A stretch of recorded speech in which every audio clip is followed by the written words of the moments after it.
Kembali di Sindo Prime, pertumbuhan ekonomi Indonesia tahun 2026 ditargetkan mencapai angka 5,4 hingga 6%. Sejumlah tantangan internal maupun eksternal mengemuka dan Kementerian Keuangan perlu debottlenecking persoalan sistem dan budaya pelaku ekonomi.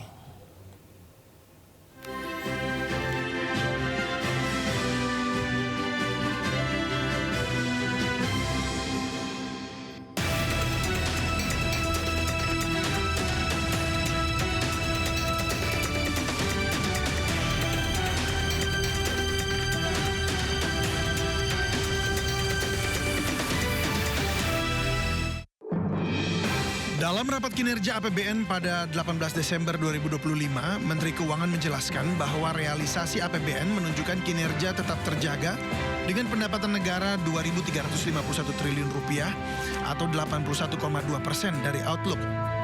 Realisasi APBN menunjukkan kinerja yang tetap terjaga. Pendapatan negara telah mencapai Rp2.351,5 triliun.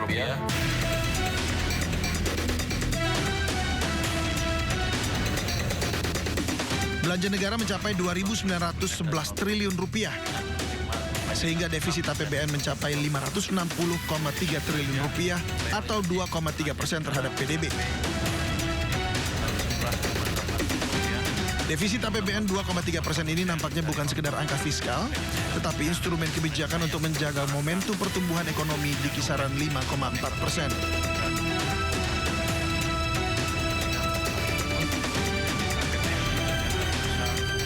Menteri Keuangan mengaku fokusnya adalah menjaga fondasi perekonomian Indonesia di tahun 2026, yaitu dengan menghidupkan sektor manufaktur, pertanian dan energi untuk mendorong pertumbuhan ekonomi hingga 8%.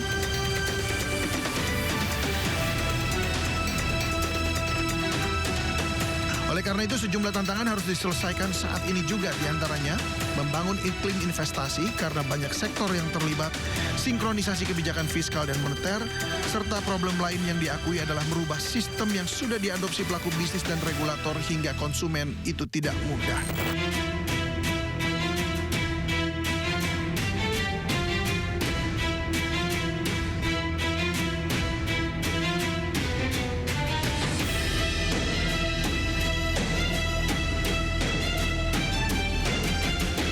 Oleh karena itu, dibentuklah task force supaya bisa ikut mendobrak hambatan industri manufaktur. Purbaya pernah berjanji akan debottlenecking peraturan yang menghambat. Pak Menko setuju, Pak Presiden setuju, jadi sudah dibuat task force-nya, sudah di-launch. Ada 3 task force di situ, ada 3 pokja, 1, 2, dan 3. Yang penting yang kedua adalah pokja debottlenecking. Di situ Bapak-bapak, ibu-ibu, para pelaku bisnis, kalau ada hambatan di bisnis Anda bisa lapor dan kami akan sidangkan seminggu kemudian.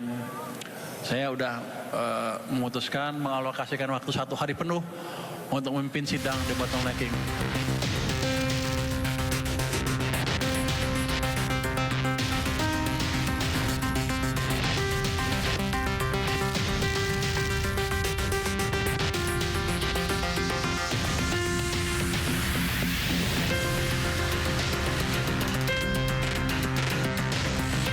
Pemerintah juga harus memastikan pasar domestik sebagian besar harus dikuasai pemain dalam negeri.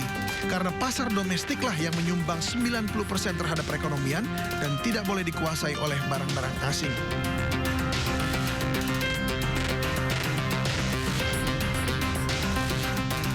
Salah satunya dengan penggunaan dan peningkatan teknologi untuk fasilitas deteksi di bea cukai.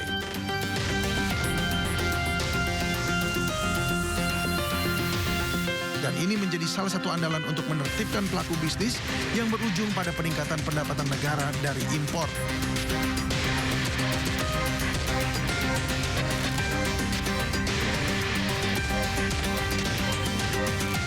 Sementara itu, untuk memperbaiki target penerimaan pajak, Kementerian Keuangan terus membenahi sistem perpajakan Cortex. Pajak untuk Cortex sudah bisa kita perbaiki dan sekarang sudah berjalan dengan baik. Tapi tetap aja mungkin ke depan akan kita perbaiki kalau ada ketidaksempurnaan yang ada.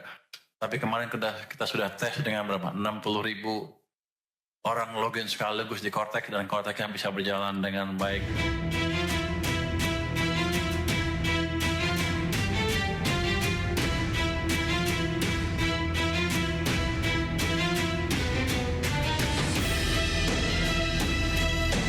Di sisi lain, bencana alam yang terjadi saat ini dikhawatirkan akan menguras APBN karena banyak pengeluaran untuk penanganan bencana.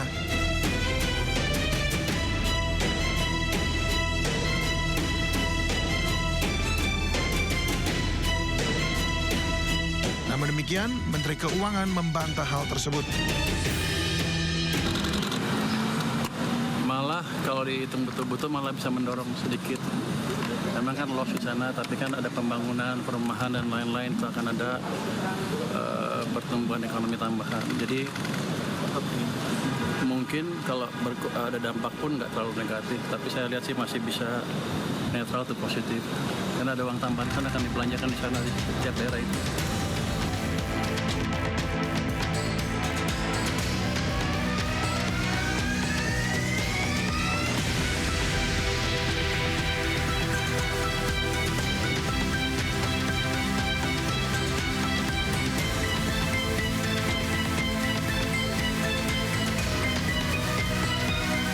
Target pertumbuhan ekonomi Indonesia tahun 2026 di angka 5,4 hingga 6% diyakini Menteri Keuangan dapat dicapai.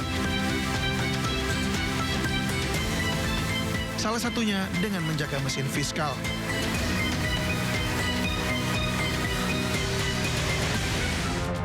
Kita bentuk sekolah unggul Garuda, rencananya 20, dan akan ada 80 sekolah unggul Garuda transformasi. Sekolah-sekolah yang sudah ada ikut dalam program ini.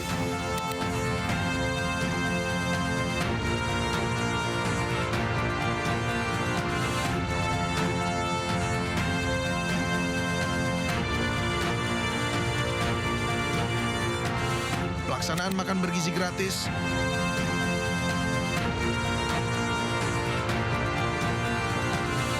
pembangunan sekolah rakyat,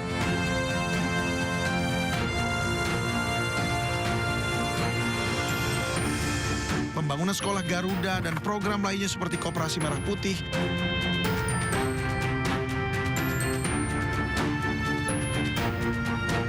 justru akan menjaga mesin fiskal dan menjaga pemerataan di masyarakat.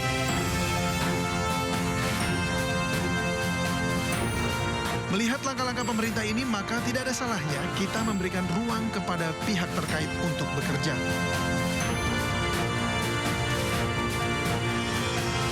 Kita dapat meyakini jikalau semua mau bekerja sama, maka target pertumbuhan ekonomi 5,4% hingga 6% pada tahun 2026 bukanlah hal yang mustahil. Tim Liputan iNews melaporkan.